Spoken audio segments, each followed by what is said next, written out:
just to give you some idea, this is only 3 days growth. 3 days ago, there was absolutely nothing. I cleaned it. It was sparkly clean.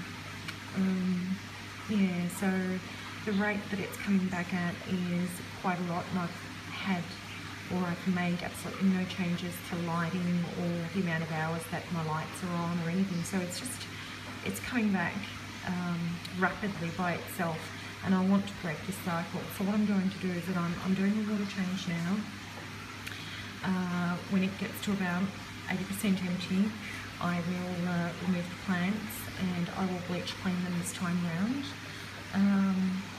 When I'm finished with the plants, I will then take these fish, these adorable little curlies, out of the tank and basically reduce the water to 100%. There will be no water in the tank whatsoever.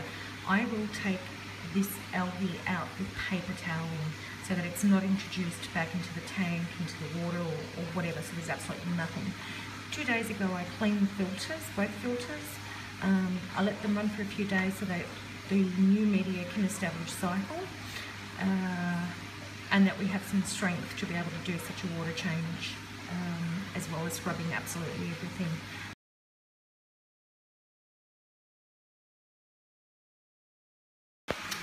And so this is now my tank without my fish in it, and it's emptying to 100%. As you can see, there's a lot of brown algae there. There isn't the amount of brown in there that most people complain about. But if anyone knows me and how I like to keep my tank, this to me is out of control. The fish get fed well.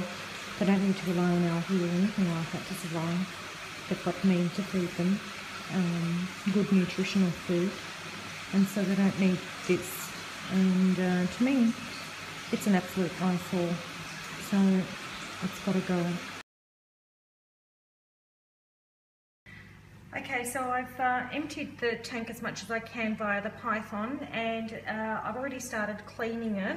What I've chosen is a paper towel that doesn't dissolve when it meets the water and that is slightly abrasive. You'll have something to use there. And all I do is I wet the towel and I start wiping the algae that I want to remove, which is going to be all of it. Just like that.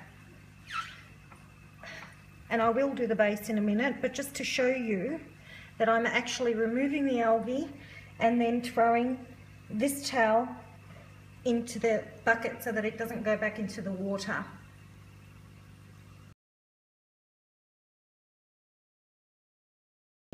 Now this is very important. You are going to need to fill your tank up to about here, which means the filters can become affected with water. So that you can keep filling up to here and sucking the water out and filling it up and sucking the water out so that you can get the debris of the algae that you've scrubbed off the glass out. Where the importance is that you must use prime with every refill. The dechlorinator, if it's not prime and you use something else, go ahead and use it, because if you have a design the way I do, you will not want the chlorine from the tap water, if you're using tap water, to get into the intake filter, the intake tubes, and ruin your cycle. So keep that in mind, that if you have a tank designed the way mine is, and you're going to do such a task as I am doing today, be sure that on the refill, you must use prime, even if the fish are not in there, because our concern is destroying the cycle with chlorinated water.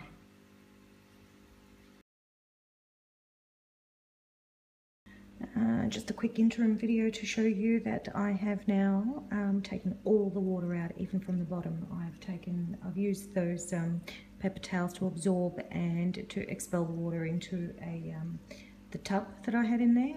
So there's no water down the bottom now, nothing.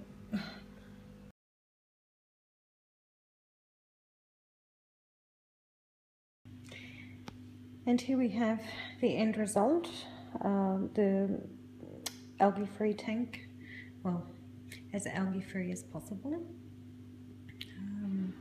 All the plants are looking pretty good.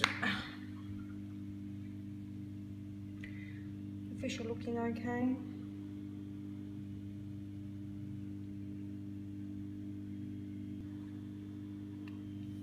So now that everything's nice and clean, I cross my fingers that this will reduce the rate that the algae was growing and help me to maintain a cleaner tank.